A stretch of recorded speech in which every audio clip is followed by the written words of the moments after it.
Good evening. My name is Alan Price. I am the director of the John F. Kennedy Presidential Library and Museum.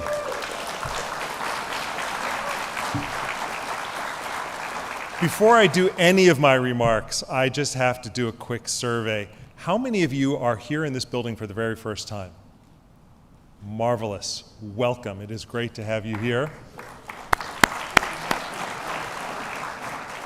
And for those of you who have been here many, many times, I am sure you share my excitement that this room is so full. This is great. So on behalf of all my library and foundation colleagues, I'm delighted to welcome all of you who are here with us tonight, both in person and online. To open, I humbly begin with a land acknowledgement to recognize that the land on which we stand was once stewarded by indigenous peoples. And while a land acknowledgement by itself is not enough, it is an important way to promote indigenous visibility, and it serves as a reminder that we are on stolen and settled indigenous lands. And I invite all of us to contemplate how to better support indigenous communities and learn how to honor and take care of the land that each of us inhabits.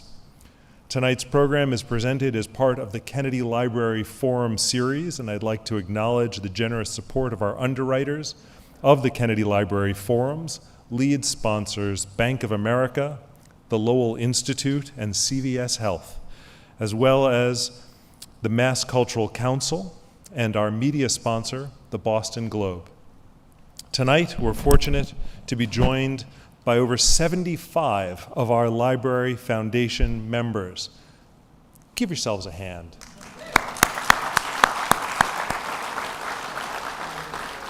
You help make it possible for the JFK Library to carry forward President Kennedy's legacy to new generations.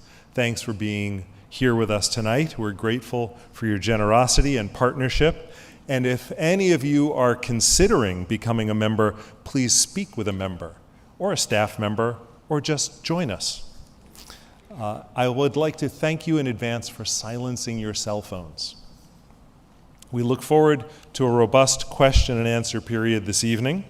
You'll see full instructions on screen for submitting your questions via email or comments on our YouTube page during the program. And when the question and answer period begins, we'll invite those of you who are here with us in person to proceed to the microphones in the aisles to ask your questions. Terry Szuplat has kindly agreed to sign copies of his new book following tonight's program. Our bookstore has copies available for sale if you are interested. We are thrilled to have this opportunity to explore how presidents and their speechwriters prepare the addresses that make history, and how we can use these lessons and skills to speak up for change ourselves. I'm so delighted to welcome our special guests who've inspired millions of people with their voices to the library this evening. You'll hear more about some of these speakers later this evening. And now it is my pleasure to introduce Terry Szuplat. Terry was one of President Barack Obama's longest-serving speechwriters. He is a sought-after speaker and trainer who empowers audiences with the communication skills he learned at the White House. From 2009 to 2017, he served as a special assistant to the president and as a member of the National Security Council staff. And from 2013 to 2017, he was the deputy director of the White House Speechwriting Office. Today, Terry runs his own speechwriting firm, Global Voices Communications, and he teaches speechwriting at his alma mater, American University's School of Public Affairs. His essays have appeared in major publications, including The New Yorker, New York Magazine, and The Washington Post. Now he's sharing the lessons he learned as a White House speechwriter for President Obama in his new book, Say It Well: Find Your Voice, Speak Your Mind, Inspire Any Audience. And to kick us off this evening, let's take a moment to hear from Terry's old boss.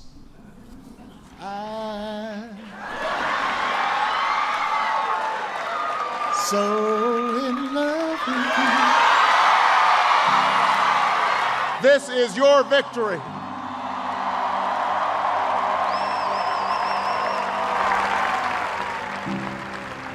Now, I know you didn't do this just to win an election. And I know you didn't do it for me. You did it because you understand the enormity of the task that lies ahead. But my main message is to the parents of Trayvon Martin. If I had a son, he'd look like Trayvon. They had their entire lives ahead of them. Birthdays, graduations, weddings, kids of their own.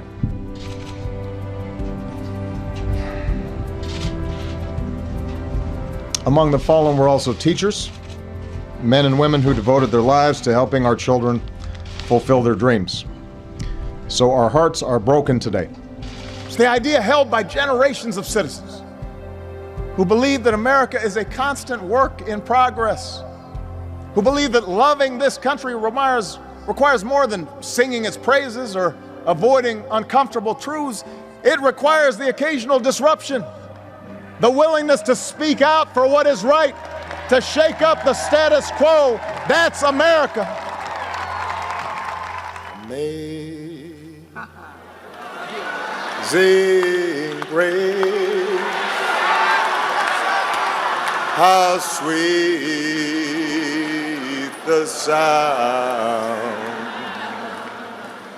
that saved a wretch like me.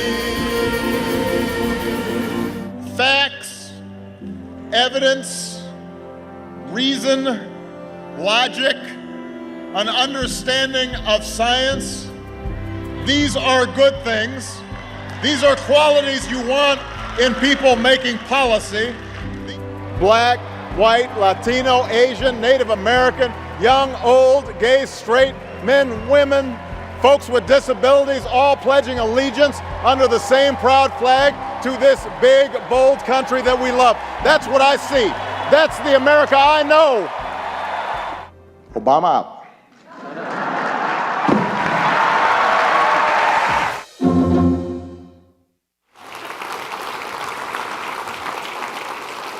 All right. Hello, Boston. Good evening. I'm Terry Szuplat. I was a speechwriter for President Obama. I've written a new book about the lessons I learned from President Obama and how we can all use them in our own life. I am thrilled that all of you are here tonight. I grew up in Massachusetts, and I'm going to get in trouble for this. I'd never been here before, so this is the very first time. This is a great way to visit for the first time. So thank you all for being here so much. I want to start with just a few quick expressions of gratitude. To my state rep from Falmouth, Mashpee born, David Vieira. He's the one who connected me with the Kennedy Library. Thank you for making this night possible very much. To Alan and Liz Murphy, we got on a Zoom a few months ago. We had this idea of doing an event like this, and here we are. So Liz, Alan, thank you so much for bringing us all together tonight. I'm really very grateful. I just want to go ahead and jump right in. I'm going to move over because I need to be able to see what I'm about to show you. We're going to do a slide presentation. We're going to share some pretty incredible video clips with you, and then having a remarkable panel discussion with some people who are in the book, and I'm going to try not to fall off the tape. All right. So I've been doing this now for about 30 years. I've been a speechwriter for government leaders, business, NGOs, and for 8 years I had the incredible experience to be a speechwriter for maybe one of the greatest orators of our time, Barack Obama. I was a foreign policy speechwriter, deputy director of the Speechwriting Office, and a lot of people ask me, how do you become a speechwriter in the first place? Where do you start? Well, for me, it started here in Boston, here in Massachusetts. This is my dad and my mom, who grew up in Rosendale. And my dad was in the Navy. Whoop, I think we're going back. It's moving a little bit it's moving forward for some reason. Can we go back one? We're going to work this out. There we go. One more back. Do I control this? I think we did. First lesson of public speaking is you're supposed to do a dry run, which we did not do. So we're going to see how this goes. If we go back one. All right, so these are my parents. They met here in Boston, got married, fell in love, and it's moving without me triggering the slides. That's me, so I've spent the first few years of my life. If we could maybe let me do the slides. There we go, okay. I'm gonna advance the slides, if we can try that. So Rosendale is where I've spent the first few years of my life. on Durnell Ave, for those of you who know the area. After that, we moved down to Falmouth, Massachusetts, is where I grew up in the public schools. And my first speech, I guess you could say, was in the 4th grade. I had to read a book. We were assigned a book report. I read a book report about John F. Kennedy, my hero. And so we had to dress up as our hero. And this is obviously me dressed as John F. Kennedy. You know, with the tie is too short, the suit doesn't fit. But I said something brilliant like, ask not what your classroom can do for you, ask what you can do for your classroom. That was the start of the speechwriting career. But you know, blessed to be supported by a wonderful family, all of whom who are here tonight. We grew up in Falmouth. And one of the things that my mother did when I was young, she knew I was interested in politics. She gave me an album. And for the younger people here, an album is a record. It's a round thing, and it has, you put a needle on it, weirdly, and it plays songs. But in this one, it played speeches. So other kids were outside, and I was inside listening to speeches by John F. Kennedy. And I didn't understand it at the time, but there was something about the poetry and the cadence, that words I didn't even know yet, but that they spoke to me like they had spoken to so many people. I went to Washington, D.C. for college, American University. David Vieira, fellow AU alum, here we go. That's me in the far left. You're not a close presidential advisor when you're an intern. But I was assigned to the foreign policy speechwriters for the for the president, one of whom was a guy named Tony Blinken, who went on to become Secretary of State. So maybe you're looking at a future Secretary of State, I don't know. They were very busy, but every once in a while they let us take a crack at something as an intern. And I still remember one of the first things I ever wrote for a president. I'm sure you all remember these historic remarks. Presidential remarks to U.S. Embassy staff in the embassy gymnasium, not historic at all, not remembered by anyone, including me. But to be a 22-year-old kid helping a president communicate our vision and our values around the world, I started to think maybe this is something I could do myself someday. And as a Ukrainian American, to be able to help a president do that, especially given everything that's happened, it was just the honor of a lifetime. A few years after that, I got my first speechwriting job as a speechwriter for the Secretary of Defense, traveling around the world, helping the Secretary speak to our troops and our military families. And I always like to point out to folks, remind people who the Secretary of Defense was at that time. You all probably know who this is, Bill Cohen, senator from Maine, Republican, and he did something remarkable, too rare in American politics. He crossed the aisle and served in the administration of the other party.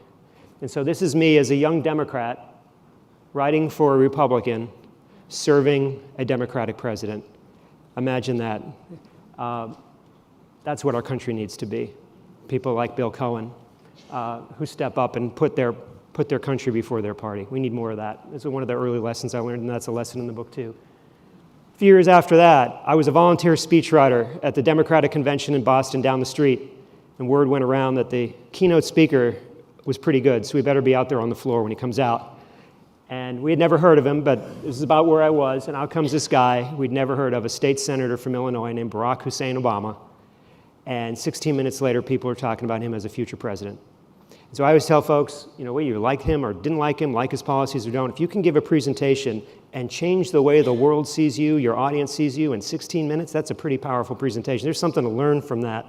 And so that's one of the speeches I talk about in the book, how we can all learn from that.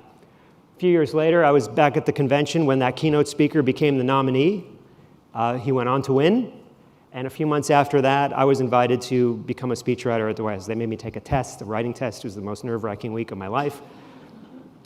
And a few weeks after he took office, I met Barack Obama for the first time. We were in the West Wing, and he came in just to say thank you for the speech I'd written. I just felt like I was top of the world. For any Pod Save America fans here? So that's Jon Favreau in the back when he didn't have hair. He was the first chief speechwriter for President Obama. I was incredibly grateful to be part of a remarkable team, and this is our team at the end of the administration, speechwriters for both the president and the first lady. And I want to explain this quickly. You know, all of us have verbal tics. President Obama had a verbal tic. He was always rejecting notions, even when we hadn't written them in the speech. He said, we need to reject the notion that the economy, can't work for everybody. We need to reject the notion that climate change can't be solved. So as a birthday gift, as a gag gift, somebody in our office went through 8 years of speeches and found all the notions he had rejected in 8 years and put them on the board. So if you look close, it says all the president's notions. But it was a great team. So many of the speeches that you've heard were written by the guy in the middle, but also with help from this incredible team. Over the course of those 8 years, our team helped with 3,477 speeches, all the way from big State of the Union speeches down to brief statements of a few sentences. And every night we'd send the speeches up to him in a folder like this. So for those of you with kids who don't like doing homework, you can tell them the president gets homework too. So, this is him doing his homework. I was very fortunate as a foreign policy speechwriter to go to over 40 countries with President Obama. And one of the reasons I believe so deeply in the lessons that I share in the book is because I saw him use these skills and techniques all over the world, Europe, Africa, Asia. And while it's true that there are differences in how different countries communicate, I do think there's some fundamental ways that we connect with one another as human beings. And so those are the lessons I share in the book. It wasn't always easy traveling with the president. This is an actual event. Athens, Greece, towards the end of administration. The audience was in their seats. The president was backstage, ready to go. The speech was trapped on my laptop with no Wi-Fi. Kind of like here tonight. We have no Wi-Fi here. This is, right, there we go. We're making it work. And so we made it work so we always want to say thank you to our technicians who are behind the scenes making these things work and saving presidential speeches. We would get edits from President Obama all times of day, first thing in the morning included. In this case, I had been up all night working on a speech, and I got summoned because he had edits first thing. I hadn't showered, I hadn't combed, I don't think I smelled very nice. But when the president I begged them not to send me in. I told them I wasn't appropriately dressed to meet the president of the United States. But when the president has edits, you get the edits. And there's always a White House photographer there to capture your least professional moments. So he sometimes liked to sit right next to us while we made our edits. He would say, are we done yet? No, sir, we're not done yet. A minute or two would go by. Are we done yet? No, sir. I always want to say, we'd be done if you stop asking me if we're done yet. But again, something you don't say to a president. No one likes our boss leaning over our shoulders. It happens at the White House, too. It happened a lot. And if he felt we just weren't moving fast enough, well, then he would just kick us out and do it himself. So. Not my finest moment, but again, a president who cared deeply about the words so much that he'd kick his speechwriter out of the chair and do it himself. This is an example of kind of a light edit. Just a few here or there. These are Barack Obama's actual edits on a speech. Sometimes the edits were more significant. It'd take us a few hours sometimes to decipher this and figure out what went where. But again, this is a leader who's thinking deeply about how he wants to communicate to his audience and what he wants to say, as we all should. Sometimes we just completely miss the mark. Line edits could not save us. So at night, he'd break out the yellow legal pad and just write the speech himself. So one of the most common questions I get is, how involved do presidents get? Here's one example of one president getting deeply, deeply involved because he knew the power of his words and he wanted to get them right. Again, whether you agreed with his policies or not, I think we all deserve presidents who care this much.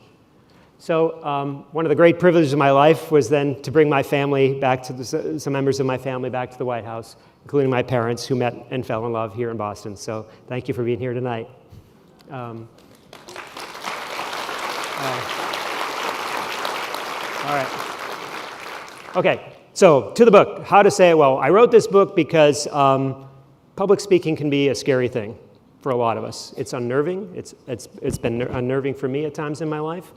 So I wanted to write a book. I had a front row seat from one of the greatest orators in American history. Why not share some of those lessons with everybody, not just the speechwriters who got to work for him? So with the time that I've left, I just want to share a few quick lessons and then head into our panel discussion. And I say this because engaging your audience is hard, even when you're the president of the United States. This poor kid, they probably woke him up at 4 in the morning, bussed him to the White House, put him in a suit, sat him there, he waited 4 more hours for the president to come out, and he probably gave some big policy speech. Poor kid, he's out. So it was hard. Even Barack Obama struggled sometimes to keep his eyes engaged. I'm thrilled that throughout the book, I share conversations that I had with President Obama in the Oval Office about writing, about communication. I hope that I'm very grateful to him and his office for allowing me to share those conversations in the book. I hope that as you read the book, you feel like you're having a conversation with Barack Obama about why he communicated the way he did, and the mistakes he made, and how he learned to get better, because we can all get better. One of the stories I'm especially excited to share is, this is when he came out here in Boston, gave a speech for the ages, and you heard phrases like naturally gifted orator. Always has driven me crazy. There's no one who's a naturally gifted orator. And in fact, he told me one time, a story that I tell in the book, when he was in his 20s, he was giving a speech in Chicago as a young community organizer, and he froze up. And Barack Obama froze up giving a speech. I thought he was a naturally gifted orator. No. And he told me some stories that I tell in the book of how he struggled as a speaker as a young man. And then that would raise the question, how do you go from that to that? In 20 years it took him. He was not born a naturally gifted speaker. So in the book, I share the story of how Barack Obama became the speaker he is today. And it's a story that's never been told before. And I'm thrilled to be able to share it in the book. So quickly, 5 quick lessons on how to say it well, and we'll get to our panel discussion. So one of the rules in public speaking and speechwriting is you speak to one person. It can be scary and intimidating to speak to 100 people, 500 people, 1,000 people. So it's always better to imagine one person that you're trying to connect with, a real person. So after the Boston Marathon bombing, I was assigned to work on the speech. I asked if I could help with that speech. And so all that week, I was thinking of my Uncle Dan, who, lifelong Bostonian. He was everything you love about Boston and everything the New Yorkers don't like about Boston. And I imagined him watching the speech in the bar. Now, I should say he was a staunch conservative. He was not a fan of Barack Obama, I don't think. And we all got into it with him. My sisters are here. We would get into it with him at the Thanksgiving a little bit. But I think maybe Barack Obama could say something that could connect with my Uncle Dan on that day that was so important. So what could he say? And the idea was he could tap into that resilience, that defiance, that pride in being a Bostonian. And I just we have a clip of at the end of that speech to give you a sense of how we approach that, how he did that at the end of that speech. And it's a speech many of you know. So go ahead and play the clip. That's what the perpetrators of such senseless violence, these small, stunted individuals who would destroy instead of build and think somehow that makes them important. That's what they don't understand. Our faith in each other, our love for each other, our love for country, our common creed that cuts across whatever superficial differences there may be, that is our power. That's our strength. That's why a bomb can't beat us. That's why we don't hunker down. That's why we don't cower in fear. We carry on. We race. We strive. We build and we work and we love and we raise our kids to do the same, and we come together to celebrate life and to walk our cities and to cheer for our teams. When the Sox and Celtics and Patriots or Bruins are champions again, to the chagrin of New York and Chicago fans, the crowds will gather and watch a parade go down Boylston Street. And this time next year, on the third Monday in April, the world will return to this great American city to run harder than ever and to cheer even louder for the 118th Boston Marathon. Bet on it.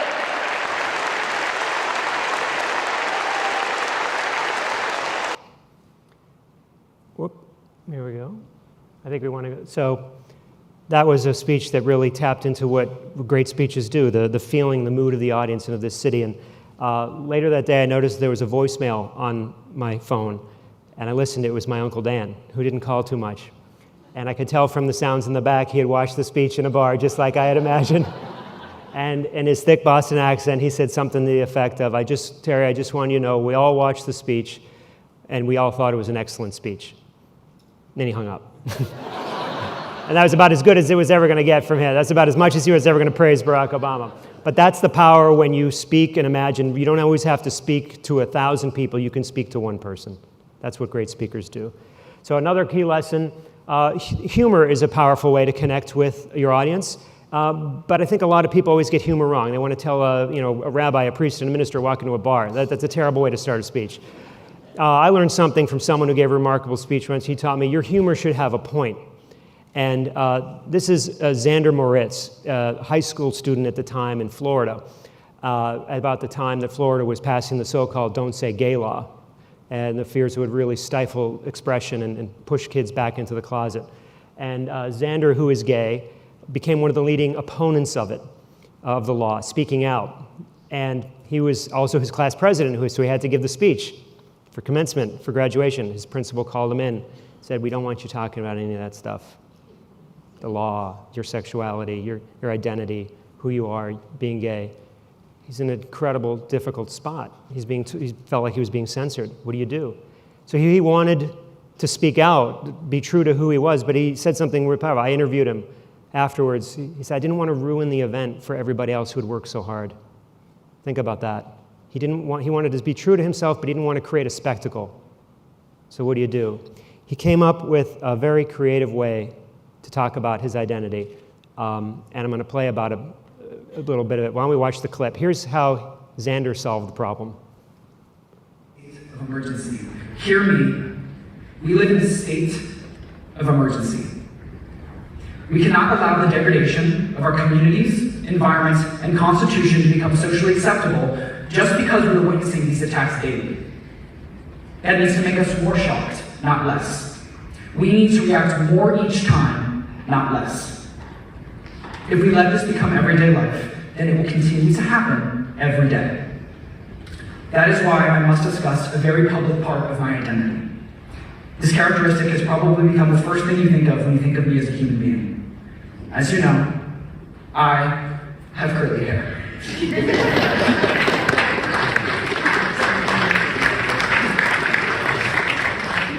I used to hate my curls. I spent mornings and nights embarrassed of them, trying desperately to straighten this part of who I am. But the daily damage of trying to fix myself became too much to endure. So, while having curly hair in Florida is difficult, due to the humidity, I decided to be proud of who I was and started coming to school as my authentic self. Here, it was Miss Ballard who answered my questions because I didn't have other curly-haired people to talk to. It was Mr. Pauling who read essays about curls costing me opportunity that I really wanted. It was my friends that told me that curls look good on me and that I should stop hiding them. It was a messy and twisted growth process, but eventually I did. It's because of the love I've drawn from this community that I came out to my family. Now I'm happy. Now I'm happy. And that is what is at stake. There are going to be so many kids with curly hair who need a community like Pineview, and they will not have one. Instead, they'll try to fix themselves so that they can exist in Florida's humid climate. I've been preparing for this speech since I was elected my freshman year. Do you think that I wanted it to be about this? It needs to be about this for the thousands of curly-haired kids who are going to be forced to speak like this for their entire lives as students.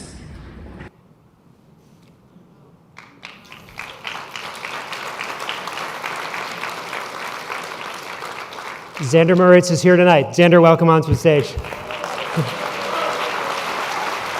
Thank you so much, man. Oh, you look great.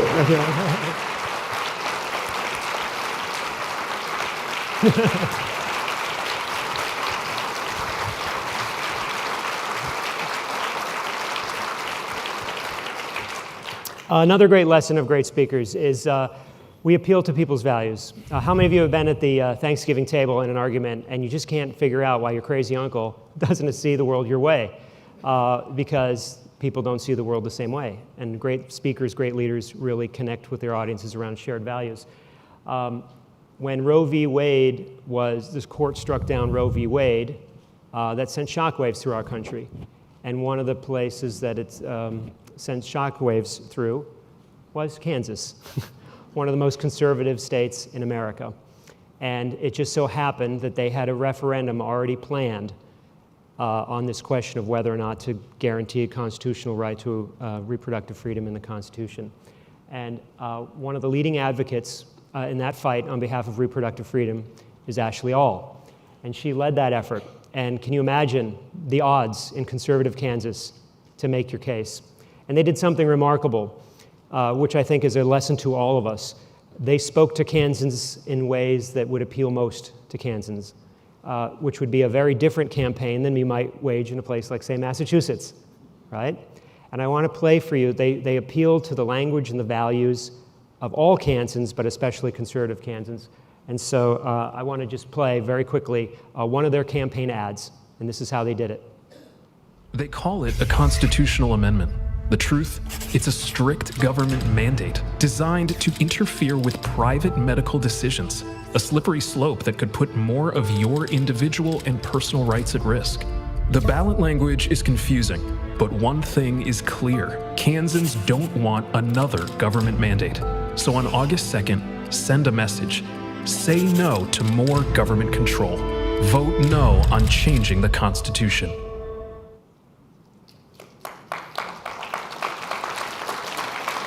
So you think about that. Was that a powerful appeal for equality, for abortion, for values that most often rally probably many people in this room? No, that was a very deliberate, smart way to appeal to Kansans, especially conservatives. And they won 59 to 41% to protect a woman's right to control her own body.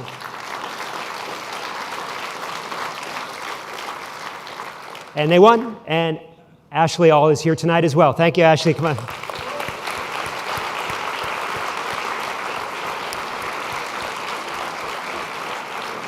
Thank you so much. And I just want to, this is one of the favorite quotes in the entire book because it captured why I wrote this book. This is a quote from Ashley.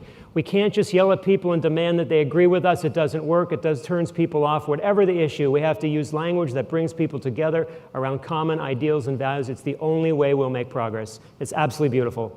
Thank you so much for that. I have a whole section in the book about body language and performance. I think one of the mistakes that a lot of people make is they don't think of their presentation as a performance, where you're a human being in front of other human beings and connecting them and creating experience. A young man named Donovan Livingston knew this, grew up in North Carolina, is a hip-hop artist, and he came here to Harvard's Graduate School of Education, was selected to give the commencement speech. And I want to just play for you the last 2 minutes of his speech, which, like Zander's, also went viral around the world, inspired millions of people. I want you to just hear the last 2 minutes or so of his speech, and you'll see the power of when you turn your presentation into a performance. At the core, none of us were meant to be common. We were born to be comets, darting across space and time, leaving our mark as we crash into everything. A crater is a reminder that something amazing happened right here. An indelible impact that shook up the world. Are we not astronomers searching for the next shooting star? I teach in hopes of turning content into rocket ships, tribulations into telescopes, so a child can see their true potential from right where they stand. And injustice is telling them they are stars without acknowledging the night that surrounds them. Injustice is telling them education is the key while you continue to change the locks. Education is no equalizer. Rather, it is the sleep that precedes the American dream. So wake up, lift your voices until you've patched every hole in a child's broken sky. Wake up, every child, so they know of their celestial potential. I've been the black hole in a classroom for far too long, absorbing everything without allowing my light to escape. But those days are done. I belong among the stars, and so do you. And so do they.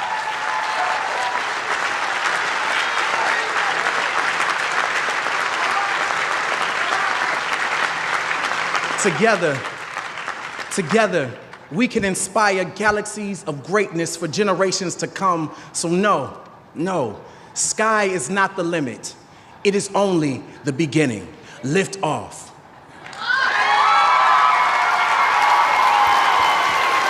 Donovan Livingston, come on up. Thank you so much. Thank you.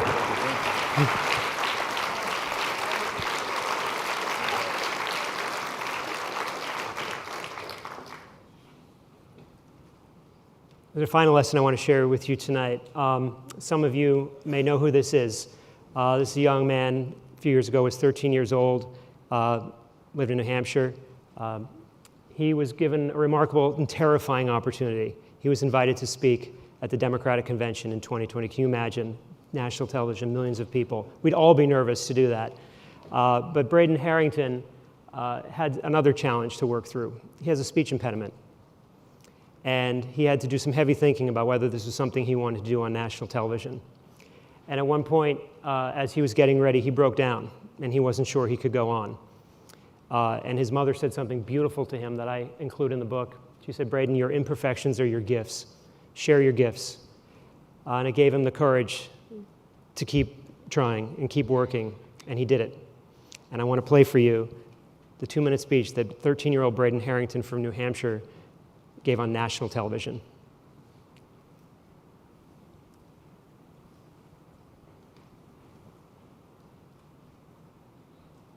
It'll happen. This is the test. Well, there's Braden. There's Donovan again. Here we go. Hi, my name is Braden Harrington, and I'm 13 years old. And without Joe Biden, I wouldn't be talking to you today. About a few months ago, I met him in New Hampshire. He told me that we were members of the same club. We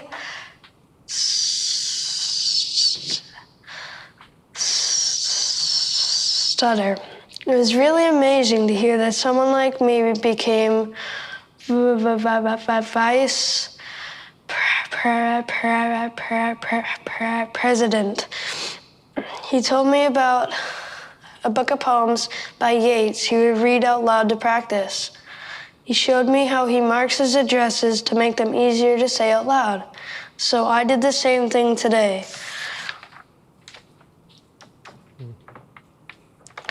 And now I'm here talking to you today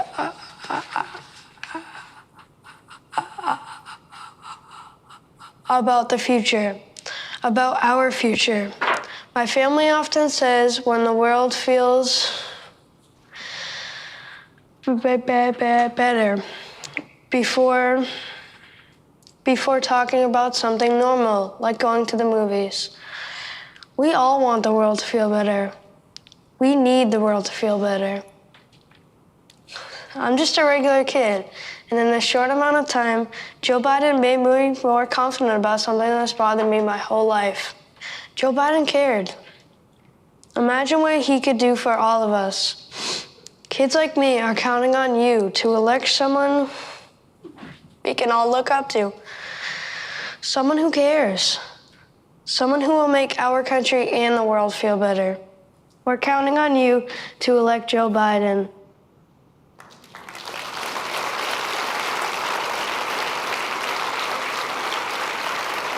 Braden, come on up. Braden Harrington. Thank you so much for being here.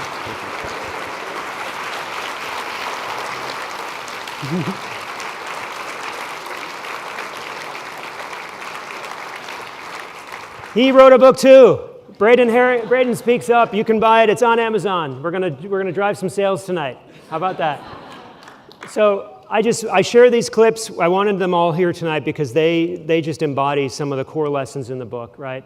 And I hope that their experiences can enlighten us all. I'm thrilled to all of you that you allowed me. I didn't know any of them. I reached out. I said, I'm writing a book about public speaking. You all, in one way or another, embody one of the lessons in the book, and I'm just so grateful that you allowed me to include you in the book. President Obama has the book, so he's heard your stories too, and I'm just incredibly grateful that you're all here. And now we're going to have an incredible conversation with all of them. Here we go. All right.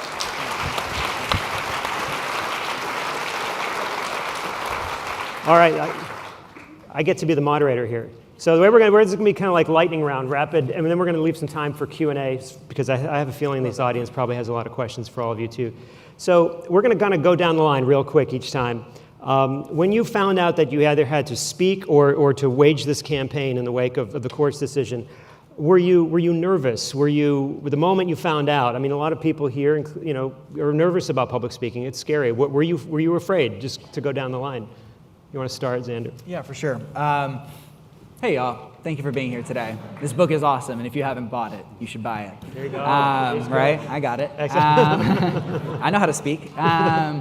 No, I was not nervous at first because I was elected in my freshman year of high school, and then I was super blessed to be elected each year since. And so I had been writing a speech for the last 4 years, and I was really prepared in my mind, and I was like, I know how this is going to go and what's going on. And then, of course, the curveball of disenfranchisement was thrown at me, and I had to rewrite it really quickly. And I think that was a huge challenge because I stayed in the ideation stage for such a long time trying to figure out how I was going to do this, because something else that happened in the backseat of it is we launched the Say Gay sticker campaign, which ended up being a huge activist movement that was building pressure around it. And so the whole time people are like, oh wow, this whole movement's gonna like finish with this big gay speech. I wonder what he's gonna do. And at the same time, my board, who is chaired by the founder of Moms for Liberty, was saying we're gonna cut his mic. And so I think in that short time frame, that became very stressful, and it was just about trying to figure out how I was gonna balance those two needs. But yeah, it was a really weird experience. I bet. And when you started the campaign, then the court issues its decision, and now everything kind of changed for you as well. Yeah, so I worked in politics for a long time, for 20 years working for candidates. But in 2022, I was the spokesperson for a campaign in Kansas. And the group was Kansans for Constitutional Freedom. The campaign, though, started years before that because certain folks in the legislature really wanted to. Our Supreme Court found that we had a right in our Bill of Rights in the state for a right to abortion. And so they'd been trying to take that away ever since. And so in about 2021, when I joined the campaign, we were ready and knew what we were getting ready to do and prepared to execute that campaign. But we had no idea that it would become the first state in the nation to vote on reproductive rights following the fall of Roe versus Wade. That is an epic and historic moment to be in. Did that make it more nerve-wracking for you? I mean, the consequences of failure were high. The consequences for failure were high, and the demands for speaking and the demands on all of the campaign staff, including myself, to do more, I think was surprising. And I think I was pushed way outside of my comfort zone in a lot of ways. Never thought I would do CNN, but did that, even though I thought I was going to. And you did Fox? I did not. Okay, smart. I did not do Fox. No, but yeah, it was a very different campaign in the end than it started out at the beginning. And it was, a huge honor to be part of that and to be able to deliver on election night for the entire nation. An epic win. Yeah. Epic win. And Donovan, you were selected. Were you nervous at all? Were you anxious? Long story short, yes. And yes. Good evening, everyone. Thank you for having me, Terry. I was a weird cocktail of joy and terror. So I was delighted to know that when I auditioned my speech, I went in front of a group of my peers and some faculty. I kind of felt like a Jedi Council situation, right? Everybody was like stone-faced, and I auditioned a poem that I completed previously, and then I did a draft of what you saw. So the clip you actually watched when I auditioned, that part of the poem did not exist yet. And so I auditioned with maybe about a third of it finished. And I told them, like, if I have the chance to represent my class that day, I promise you I will finish this and it'll be exactly what you're looking for. And when they slid in my inbox and told me, well, what's the rest of it look like? You have this opportunity. I was excited and also terrified, but I knew I had to hold myself accountable to the promise I made to myself and the promise I've made to my culture, my art form, and I was just grateful for that opportunity to rock the mic that day, for sure. But don't get it twisted. I was certainly afraid. And what a leap of faith for that you hadn't even finished the speech, and they say, yeah, we'll let him finish the speech. Yeah, whatever he comes up with, that'd be great. Exactly. So I appreciated that level of responsibility, and I'm just grateful that it got me to a place like this and be able to share space with you all. So thank you. Braden, you were 13 years old. You're going to speak on national television in front of millions. I'm not trying to stress you out again, but I mean, that's what were you nervous? Yeah, I was very nervous. It was a tough decision. I was on a meeting with you, actually. We were talking about doing the speech and everything, and I did break down. And my parents were talking to me. They were like, would you rather stop this or, and my dad pitched in, he was like, would you like to inspire other kids with speech impediments? I said, you know what, yeah, I would love that, because I was alone for a very long time until I realized after talking to Joe Biden, I mean, that's as good as you can get. Like, you realize you're not lonely anymore. So I was like, yeah, I'd love to inspire people. So I was insanely nervous at the start, but after I started to do all that stuff, but yeah. So let's talk about that part, the process. So you've got this opportunity, you've got this challenge. Quickly, sort of, what was your process? Did you write it all down first? Did you wait to the last minute? You can admit it if you waited till last minute. I know you were working on it for 4 years. Well, so I wrote my speech. I spent 4 years writing the speech. I was like, this is great. You should all spend 4 years writing your speech. And then it'll be great. Actually, I would not recommend that strategy because then an old man will call you into his office and say, none of that works anymore. And he'll tell you, you must write a new speech, which I did. And that part was really intense because, like I said, I'm now trying to balance these random priorities. And there's a lot of pressure around both of them. Like Rolling Stone and MSNBC are now calling the front office every single day. And people are putting pressure on the teachers. And so now I'm not on campus. And I don't go to high school for the last month and a half alongside my best friend and head of staff, Anya. Shout out here. And we just worked on running that campaign the whole time. And then the school board released a statement with support of the governor stating, hey, if he says the gay stuff, we will cut the mic, just so you know. And so then there's this double balance of, oh, wow, okay, we've launched a whole movement around this, so I can't back into the shadows and be like, thanks for supporting, that was nice. And I also can't get the mic cut. And so I think my actual process was I had about 48 hours to write that speech, and it was just writing it.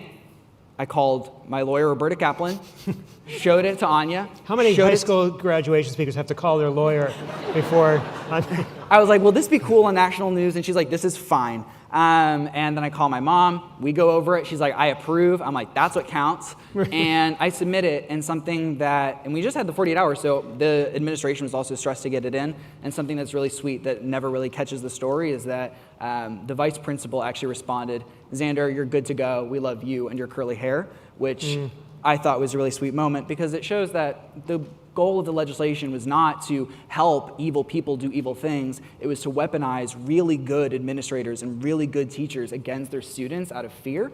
And so I'm really happy to share that we successfully settled the Don't Say Gay lawsuit this year with the state of Florida.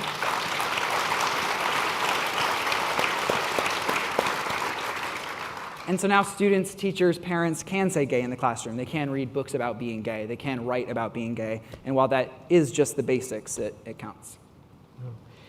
It's amazing. You won. Right? Hello, we won in Florida. Hard to do. Hard to do.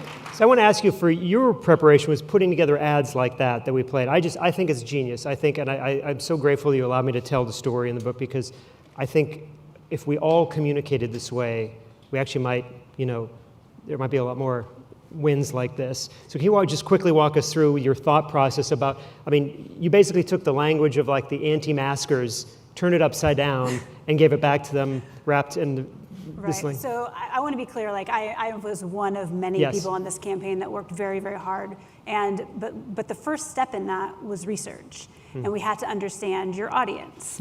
And so we looked very closely at research of all Kansas voters. And Kansas is an interesting state, as it turns out, not quite as conservative. And in fact, some people would say it's more liberal than you would think. We looked at that and we understood what different values brought people together. And to be clear, that ad was our lead ad. It was the one that kind of set the conversation going forward. And then there was a doctor that talked about abortion care. There was a woman who talked about her experience with a challenging pregnancy.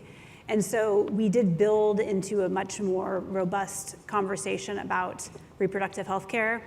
But that ad came straight from research, and it was understanding that a lot of Kansans, regardless of how they felt about the issue of abortion, they absolutely believed that the government should not be in the middle of that decision. And so building from there, we were able to, a lot of really smart people were able to work together to put these ads together. And then, in addition to that, to carry that out into all the other forms of communication. I was the spokesperson. I did a lot of interviews. I carried that message through the interviews.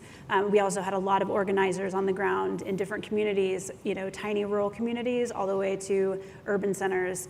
And everybody who was a trusted messenger conveyed the same or similar message across the board. And I would note from research that message about about people having the right to make their own decisions, that was not something that resonated only with Republicans. That's what pundits and a lot of people thought that's what we were playing to. Right. But quite frankly, it resonated. It was the top testing message across the board, whether you were a base Democrat, conservative, libertarian, or anyone in between. And a great reminder that as divided as we are or are portrayed as being, there are, and we talk about this in the book, there are some core values that surprisingly unite the American people. When you appeal to that, Absolutely. you create opportunity. And by the way, that same messaging has been used in state after state after state, and every single time reproductive freedom wins. Yep, I've worked on six ballot campaigns now. I'm working in Montana now. And, Montana. Yeah, and there is a through line, absolutely,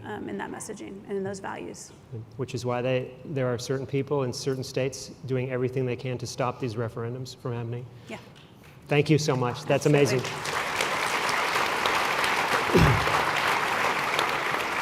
Your process. You talked to me when I interviewed you. You told me about your process. Walk us through. You're sitting in your apartment in Cambridge. My tiny apartment in Cambridge where I could touch every room at the same time. But my process is really iterative. So I write a line, I test it out, and then I write another line. I keep going back and forth until a narrative develops. And if you've ever seen Eminem in the Lose Yourself video, I was very much in a bathroom, in the mirror, just going back and forth with myself. Only thing was missing was mom's spaghetti. But it was very much a process where I felt like locked in a way. I don't know if you've ever can recall what it's like when you first develop language for a thing. I developed language in my time here and in my time in the classroom, both in my time in graduate school, for the things that I felt were true about my experiences in the classroom as a student of color, a student from the South moving up north.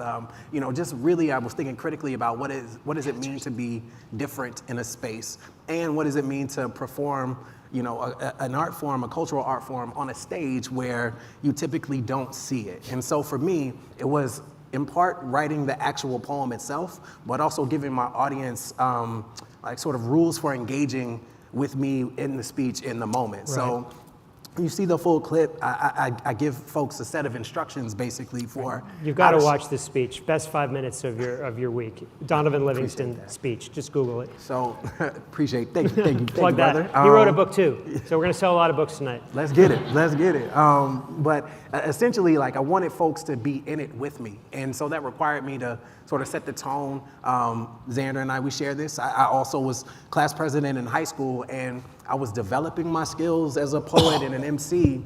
And when my English teacher found out I was going to potentially do a poem in my speech or a rap in my speech, they threatened to cut my microphone as well. This is a reoccurring theme here. Reoccurring theme, shut right? them down. And so it's something about being true to yourself in such a way that reclaims a space where a person like you or folks like you or people who communicate themselves through the world like you aren't typically present. And so it was important for me that if I got that opportunity to stay true to it, but also invite people into the experience with me, so we were engaged in this communal process, and it just made all the difference. So I was really grateful for that. And it came to a fore today. I actually had lunch in Harvard Square with a classmate who's pursuing their doctorate, ran into an international student who went to Harvard for her master's, because she saw the speech, mentioned it in their essay, and then now that student is pursuing their PhD at Oxford, and it's a full circle experience, right? Because you never know who you're going to touch when you step behind that microphone, and so I don't take opportunities like that for granted.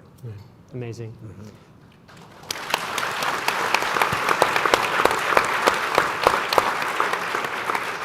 So Braden, what was your process? Did you just sit down and write the whole thing right out and practice it, or did you think about it a lot? How much time did you have roughly from the moment you decided to do it, or they called, to the time you did it? I think I ever asked you this. Oh, sorry. I think I had a few weeks to do it. We had this speech, we had some ideas.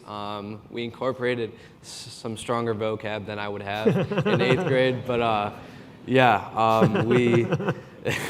we had that going, and then we had some words that that my household thought of, like your imperfections are a gift. We want the world to feel better, and we practiced that for 2.5 weeks. I did it, I think if I recall right, a few times a week, just so I could have that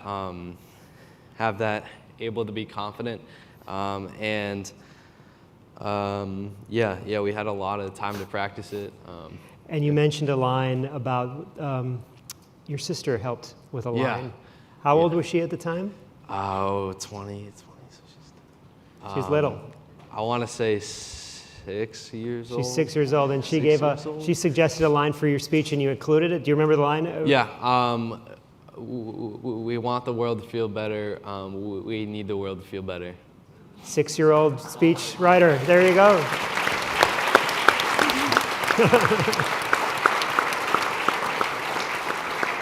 You alluded to practice. How many times do you think you practiced it out loud, or what was that process? What was the practice process like for you?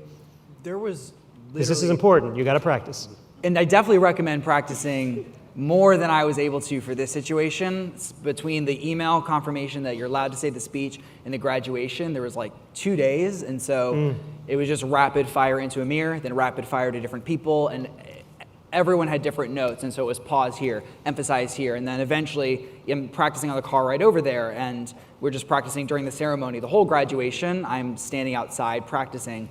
And then right before I go on, I'm on FaceTime with a team of lawyers, naturally, because it's high school graduation. And I watch all of their faces go flat. And I'm like, oh my God, what did I just say? Did I just burp? Like, what? Why is everyone staring at me flat? And then I look at it and I'm like, oh, I have my graduation cap on, and it is not evident that I have curly hair at all. And that's kind of important for the speech. And so I was like, what are we gonna do? What are we gonna do? And we come up with like the just take it off moment. And that was also the first time I did that. And so some of it, I will just say, practice does make perfect, but perfect isn't real. So sometimes trust your gut and just do what feels right. I think we put lots of pressure on moments that we can't repeat. But in actuality, when we are just doing what we do it best. And so I think that it came out better because I hadn't practiced it a million times. There were a couple lines I changed on the spot, and there were a couple things I chose not to say on the spot, and I would have regretted it if I didn't feel comfortable making those in-moment choices, and I definitely would not have felt comfortable making those in-minute choices if I had been practicing the same thing for weeks. So give yourself some grace, even if you mess up in the moment. It's a moment. Right. Now, and you, as a speaker yourself, I mean, you're out there a lot. What is your? Do you write it out, practice it? I practice a lot, and especially in that particular campaign, the stakes. Let's just say from June 24th, 2022, until August 2nd of 2022, those 40 days were pretty difficult, and the stakes were really high. And so making a mistake was not an acceptable thing, at least in my mind. And there were a lot of people, depending on us. And so I had an empty office. At that point, I'd finally had an office, but I taped talking points on the wall. And when I would do interviews, I would walk back and forth in front of talking points and practice until I was good enough to repeat everything. I mean, obviously there's some variation in the way that you say it, but there were a couple lines that that they wanted delivered perfectly, and it was this amendment would mandate government control over your private medical decisions and open the door to a total ban on abortion. So you had to and say I that haven't said that over. in probably, that was the line, and I haven't said it. It's in my brain in a way that, but yeah, I practiced a lot, and I think that that's the only way for me, and then everybody prepares differently, but for me, that's the only way that I feel good about ad-libbing, and I feel comfortable enough to work with the language that I have, and so it's over preparation for me. But it worked.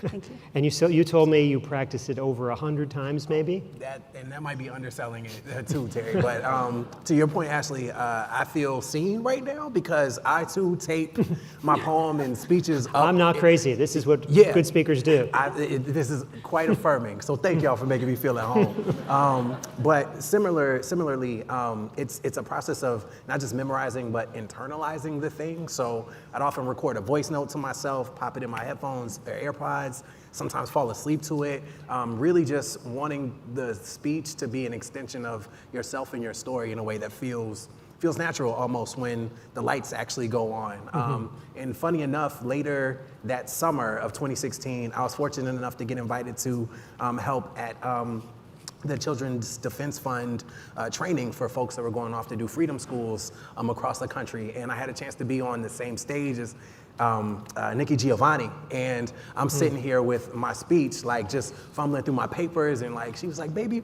what are you doing?" Her and all of her graces, her Thug Life tattoo and everything. I don't know if y'all knew that or not, but she told me like, "Are you trying to memorize?" She asked if I was trying to memorize my poem. I was like, "Well, yeah, that's what poets do, right?" And she was like, she gave me some great advice. She essentially said that every time you memorize your speech, it feels rote, mundane, stale. The way to keep it new every time is to read it. And so I've tried to incorporate new methods of performing that sort of like decouple this sense that like I actually gotta like memorize the thing. It's like, no, it could be real if I read it too. And I think I've been trying to give myself grace when I'm on stage every time, just to try something new, to keep the poem, to keep the performance alive, fresh, new, and different. So you practice, of course, but when you get up there, be you and take your time, give yourself that grace, and don't be afraid to read if you got to. That's good, yeah. I hear people say that you should never read your speech. I don't know what they're talking about. How many times did you think you practiced your speech?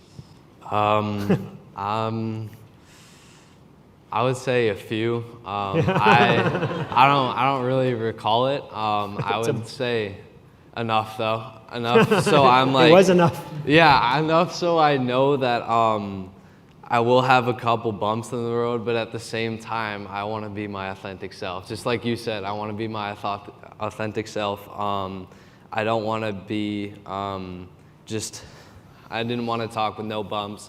I wanted to know that everybody knew that I did have a stutter, and I did talk to Joe Biden, and we did have a talk over having stutters, and I just want to be my authentic self, yeah.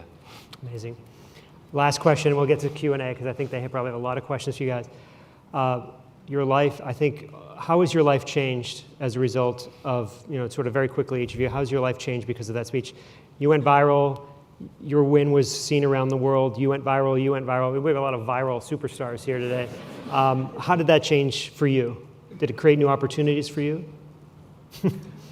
So my speech exists in the context of my organizing. I founded the Social Equity Through Education Alliance, C Alliance, in 2019 as a club at my high school, and since then it's actually grown to be the largest youth network in the state of Florida, and we've been doing organized around the Don't Say Gay legislation, around the Stop Woke Act, and around, more recently, school board elections, which on August 20th we won. I would love a round of applause for that. But to be more specific, you tossed out multiple school members who had led the charge on Don't Say Gay. And it's built the platform, the network, the relationships, the power building structures for us to be able to do everything. I think we live in a really unique society where we can be doing the organizing for years and people will be like, that's boring. And then I give a speech and people are like, oh my gosh, that took 5 minutes, but that is what we want to talk about. And so the day after that, I was on Good Morning America 2 different times. And if you think about that, like that's Good Morning America, hello America. And that allowed us to meet so many different people, and that pushed us in so many different spaces. And later that year, C Alliance became the most awarded all-youth organization in the United States for that year, and we were able to do so many more incredible moments, and we've had more viral moments since, and I think so much is built off of that, and it was really because we didn't treat that moment like it happened in a vacuum. We recognized that it had the opportunity to grow into new things, and that it had the opportunity to leverage us into new spaces, and so that would be the recommendation or the leaving lesson I have for anyone who has a moment like that. I think when we have these moments that feel like such big moments, we don't think about anything after that moment, but really that's what matters. It's what people are leaving with once you've given that speech, once they've heard what you have to say, what does that make them do? And I think that has been the really special thing, is that it helped not only our movement find its way, but it helped a lot of people who understood that that law was wrong, like identify with how ridiculous it was. Because so many people were parroting the talking points that this is essential and it was going to save our students. And I think in that moment it was very clear, like, oh, this is stupid. And what better way to show them than with your curly hair? How did it change for you? I mean, this win was historic. This was the first, in a kind of very dark period, gave people hope that maybe there is a way forward here. How did it change your life or the work for your organization? So interestingly, I was in grad school at the time because of a loss in 2020 in Kansas. I decided to go back to grad school. And so I took this campaign and started working on this campaign, and that campaign was kind of my summer break. And so my intention was to go back to grad school in August and then finish it out and not work any in the fall cycle. And when you have something like that happen, where you are part of a historic moment and are all of a sudden have an opportunity to use that, right. and to fight for something that is very important to me personally and to my girls, my daughters, you take it. And so I went back and worked 3 ballot campaigns in the fall of 2022 while What states? Kentucky, Michigan, and Montana. You won in Montana and Kentucky. Yeah, amazing. And meanwhile, I was finishing grad school at Columbia in New York. And so it was a little bit chaotic, but you lean into it because it was something that is incredibly important to me. It's incredibly important to millions upon millions of people, and it continues to be. And so for me, it changed my career. I had been doing partisan politics for a long time, successfully, and we have a Democratic governor in Kansas that I helped elect in 2018. But I don't know that I'll ever do that again. Issue campaigns for me and ballot campaigns that are something that transcends partisan politics has become what I focus on, and I've been able to do that in a lot of states now, which is really exciting. Thank you. And how did it change for you? I mean, you went viral. It's a weird thing to go viral. Yeah, no, it was a humbling experience too, because poetry and hip hop were things I'd been doing for years, and then finally I write one thing and it's something that everybody recognizes and can relate to, and it took me aback, but I think to Ashley's point, I feel like it opened a lot of career opportunities for sure. Tell them what you're doing now. Well, so now I am a professor at my alma mater, University of North Carolina at Chapel Hill, go Tar Heels. But yeah, so a lot of my work now, I am the director of a program called College Thriving, where we help students transition into their first year at the university by taking this first year experience course. And I'm also teaching in our music department and designing courses on hip hop history and that sort of thing. And that's really amazing just because there wasn't a structure or a platform or avenue for that. So that speech, me, doing spoken word in an environment where it either hadn't been done or seen to that extent, really allowed me to double down on my research ideas. I now do mixtapes with college students. I think before I got here, I had an email from a student, just a cold email just asking for me to listen to some of their music. And I just remember being a student, how not necessarily I felt like I was on an island, but I wouldn't have the audacity to share my mixtape with my professor, right? But it's only because such a thing didn't exist. And so now I've been able to develop and reach out to and work with a robust community of other hip hop scholars and continue to reclaim spaces in education and otherwise for the art. And I'm just really grateful to be doing that work. Thank you so much. And Braden, you've given speeches to a lot of different groups since this. This was the beginning of a new chapter for you. Yeah, it was. I wasn't expecting to have a lot off of that. I'm going to be rude. After when he went viral, one of the hashtags that went viral as well was Braden Harrington 2044, President of the United States. You still got time. Yeah. So my main goal was to inspire other people with stutters, and I didn't expect it to be as huge as it went up to be. I didn't prepare for that mentally. I was just expecting I did a speech. It'll be easy. And it turned out to be lots of interviews, speaking at the DNC, the inauguration, and then just the writing 2 books. It was just a crazy world. Writing 2 books, it's normal for a high school kid. It was just, it was crazy to me. I was yeah, am I dreaming? I'm just trying to pitch myself, wake myself up. This is crazy for an 8th grader to do. And there were some tough times too, in school. New Hampshire, a lot of people are Sure. A lot of people are on the other side, and I don't mean it in a bad way. I want everybody to be like as close as we were when your boss was president. I totally forgot what I was Well, you can do that in 2044. Yeah, I mean. So I said the common thread here is when you have a chance to stand up, speak out, speak your truth, take it. Take it. It's scary. It can be unnerving, but look at what's happened to each of their lives. So give me join me a big round of applause for them. Thank you. We're going to stay here. And we'll do.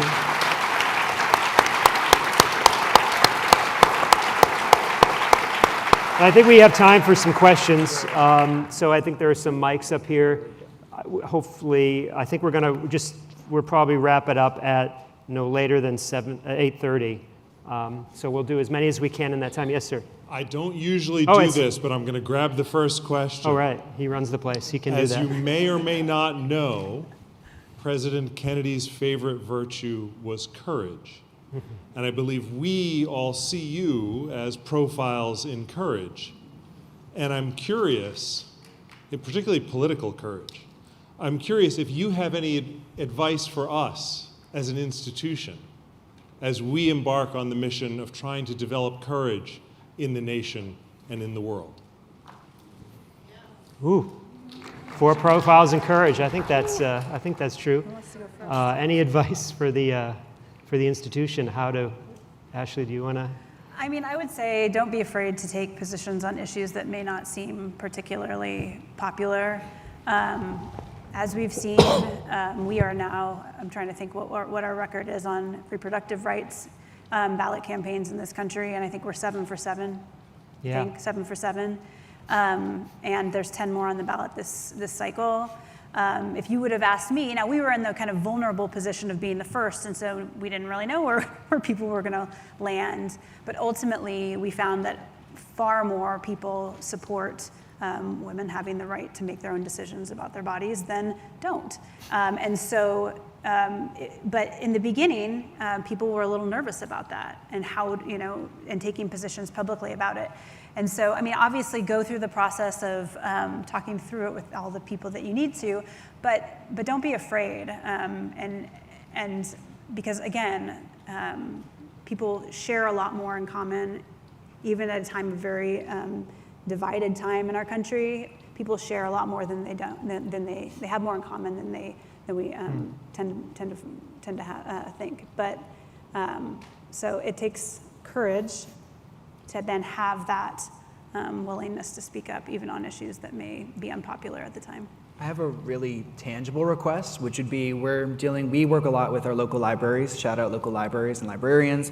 And in states like Florida, they're directly under attack. Like our government is actually working to make their lives harder and working to put them on blast and working to turn communities against them. And we do polling and focus groups, and we find that no matter your political affiliation, book bans, book censorship is not popular. They are not popular. That is not a popular concept. But we don't see a lot of our large institutions advocating as much as they can or organizing the ways they can to support the smaller institutions and protecting themselves from that. Like across the board, we're watching our local libraries take down banned book displays, no longer do pride displays, no longer do all of these incredible things because of the threats against them. And so I have no idea what type of position y'all are in, but as a very iconic library, anything in that realm I think is a really awesome and easy ban step books. to take. There's an idea. Yeah, that'd be great. I'd say one of the other voices that are in the book, I tell the story of Amanda Jones, and those of you who are maybe work in libraries know Amanda Jones. Rural Louisiana, someone starts trying to ban some books. She gets up at her local library meeting, very conservative setting, and speaks up on behalf of the freedom to read, and she does it a lot like you did, wrapping her argument very deliberately in what would appeal to her local community, and she won, and she's since won, and she actually just came out with a book a few weeks ago called That Librarian, which if you want to support the freedom to read, you can buy her book. But any other questions? And yes, and I know, yeah. Yep, go ahead.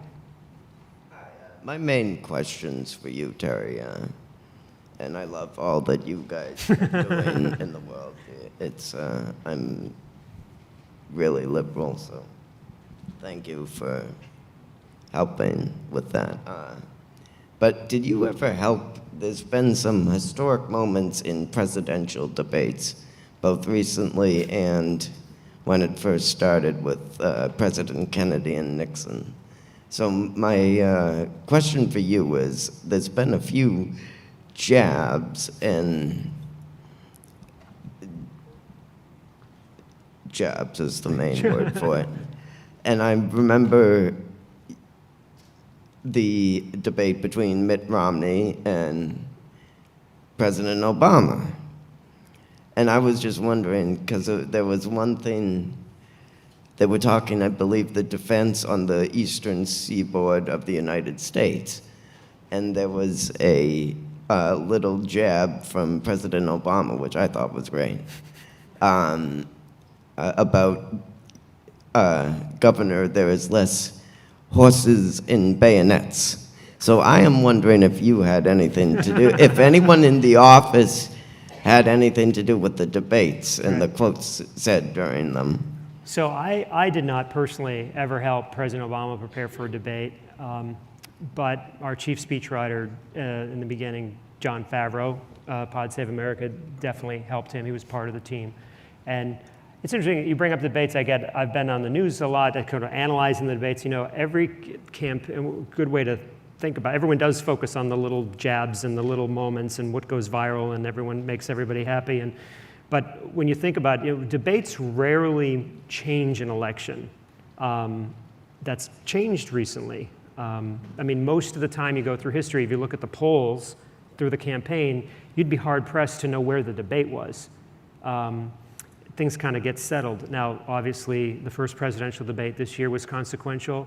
According to some of the new polls coming out, it sounds like the second debate was consequential and it might be moving. But one of the things I encourage my students, I teach at American University, I teach back at AU, now a teacher, and I encourage my students and encourage all of you to think of debates as just one little piece, right? It's every speech, every interview, every debate, every question in a debate is really just a chance for a good candidate to bring it back to their best story, right? You should, no matter what they ask you, you bring it back to your strengths, your argument. Good candidates do that. Ineffective candidates talk about people eating dogs and cats. So that's you know, and you know, there are always, I'm watching these debates and I'm like, is the candidates' advisors happy right now? You know, are they backstage going, they're nailing it? I don't think they were thinking that at that moment. But as citizens, you can ask, what is the story this candidate is telling me? Is it compelling? Is it convincing? And are they sticking to it? It's a great way to assess their discipline as a leader. Did they prepare? There's a concept. Did they rehearse? Did they take it seriously? Did they develop an argument? Are they trying to reach out? I mean, it will say this to you, you know, Kamala Harris is doing exactly what you did. How many times do you hear talk about freedom? This is a word that for far too long drove me crazy. Folks on one side of the spectrum kind of own this word. And you hear Democrats, Kamala Harris proudly standing and said, no, there's another way to think about freedom. It's the freedom to control your own body. It's the freedom of kids to go to school and not get shot. It's the freedom to control to have health care so you don't lose your home when you get sick. That's all freedom too. And so it's a long answer to, but that's why I think debates are ultimately really important. Yes, hello. Sorry, I'm a little tall, so I'm going to just grab this right here. My name's Griffin Camacho, and I have a question for Mr. Szuplat. I'm a law student here in Boston, but I'm originally from Dallas, Texas. In 2016, Dallas had a horrific event, a police ambush that killed 5 officers. President Obama, a few days after, flew down, and I actually had the honor of being invited by the White House to sit on stage and sing with him, as well as President Bush and then Vice President Biden. It was a very unifying experience, and I remember that President Obama's speech was very powerful and very unifying for our great city. The presidency is surrounded by many joyful events, but many heartbreaking events. And for a speechwriter as well as speakers, how do you go day in and day out with such a powerful office and deal with the emotions that you have to write about, but also ground yourself and not let it get to you, but also use those emotions to bring powerful words to pen and paper? Yeah, so I know I'll talk about the speech that you mentioned, but as a national security speechwriter, my portfolio included terrorist attacks, mass shootings, natural disasters, events overseas. And when I finally left the White House, I went back and I looked and I realized that President Obama was going out to talk about one of those things like every 4 or 5 weeks. Can you imagine? And it was hard because you knew that particularly around mass shootings, there's no words that were going to change what just happened and bring anybody back. So it was always you had this feeling that the words were never enough. And the best you could do, the best we tried to do, was to tee up for President Obama, drafts that would give some comfort to the families who were most affected. We tried to, speak to one person. So many of those remarks, the Newtown clip, and the Sandy Hook clip, those were written first and foremost for the families.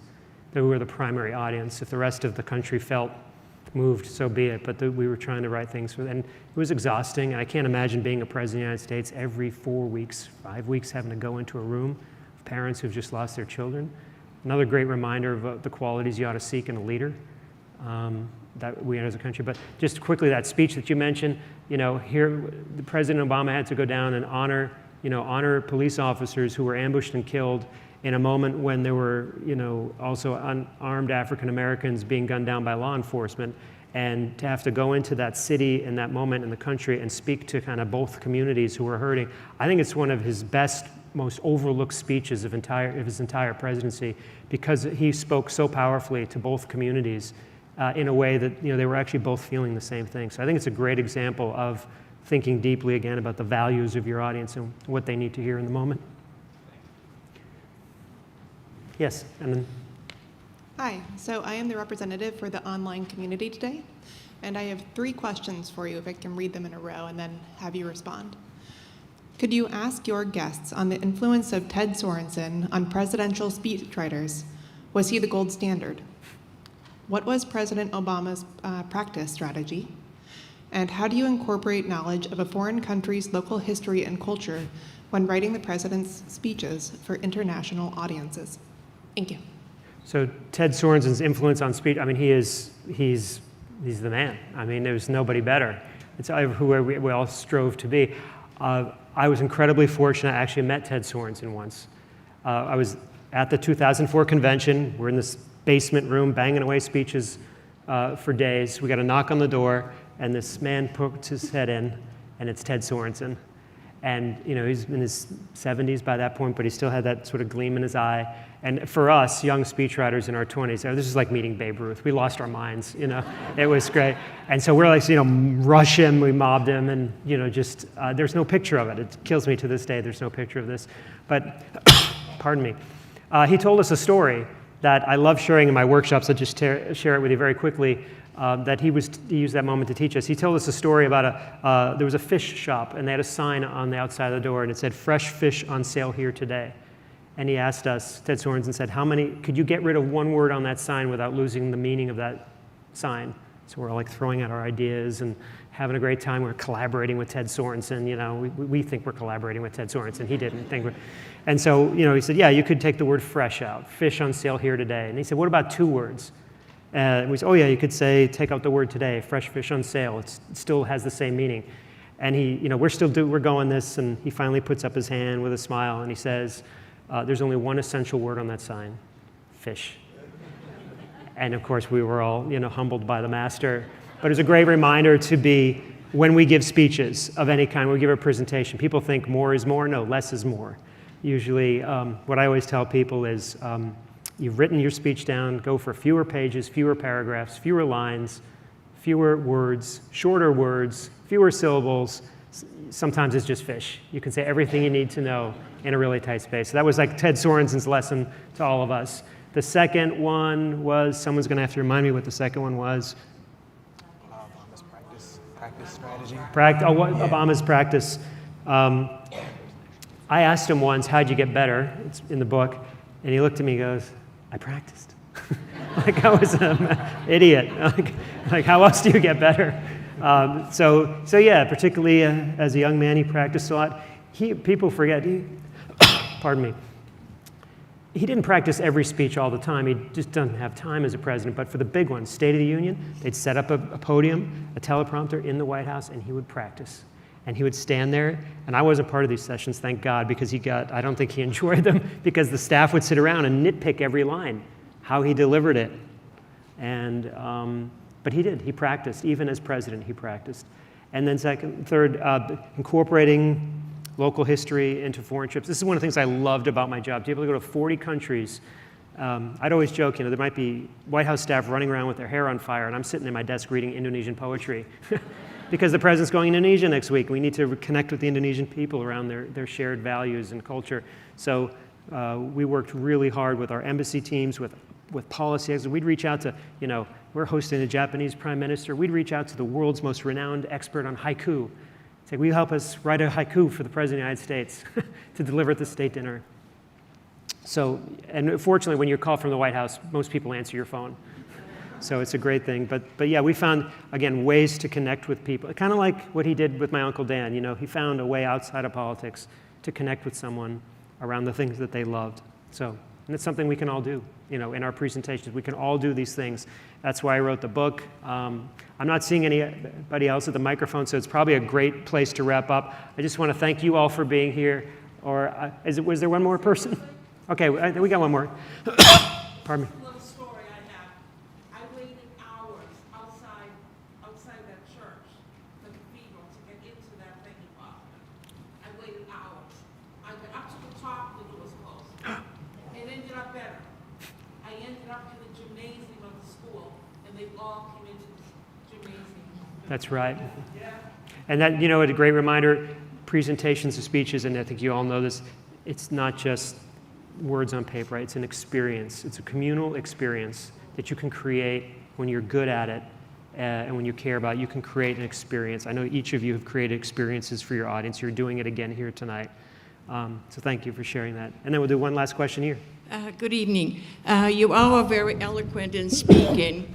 And so I just want to ask you a question. You were saying practice, practice. But for most of us, if practice is not enough, so my question is, your suggestion, how do you practice in front of an audience? And one time I used to belong to Toastmasters International, which helped me to be able to come up and speak even though I'm very nervous. So I'm just asking, what is your suggestion for like the rest of us who don't normally speak in front of big groups? How do we practice in front of a group? Practice in front of, you probably each have one. I was going to say, if possible, right, depending on the context or the circumstance or the nature of the speech, find an open mic. There's an intimate setting, a community. If there's a mic on someplace, try out your material there. Again, it might work if you're writing a poem versus a longer speech or essay or something like that. But I really find that if there is an audience, there are people who are going to be willing to consume what it is you have to say. And so I think you owe it to yourself to just try. And I think having an audience makes all the difference. So open mics for me were what changed the game. But I think if you could even find communities that care about you, friends, family, church, faith-based communities, like folks who know you, I think they can also highlight the ways in which you could be your most authentic self on stage too. I just want to say, I have been terrified of public speaking for my entire life. I have vivid memories of my college public speaking class and almost blackout experience trying to do it.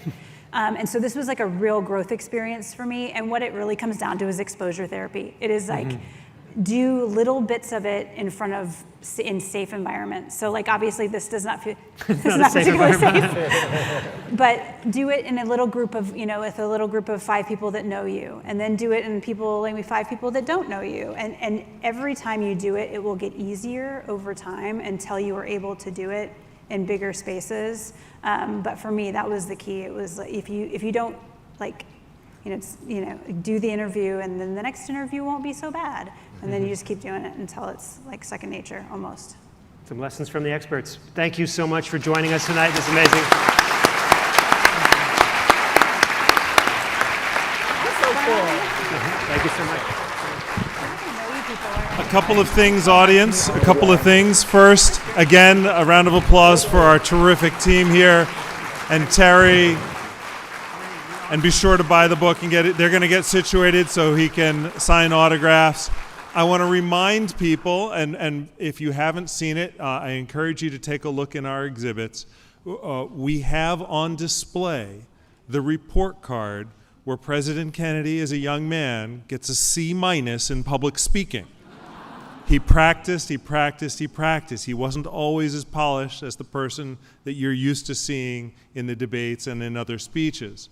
The last thing is, one of the things I hope that everybody does as a result of coming here is that you'll be inspired to do something of public service. And to do that well, I hope you will follow the tips that were outlined here tonight. Find an occasion, find your voice, and lift your voice to do something good for your community. Thanks for being with us tonight.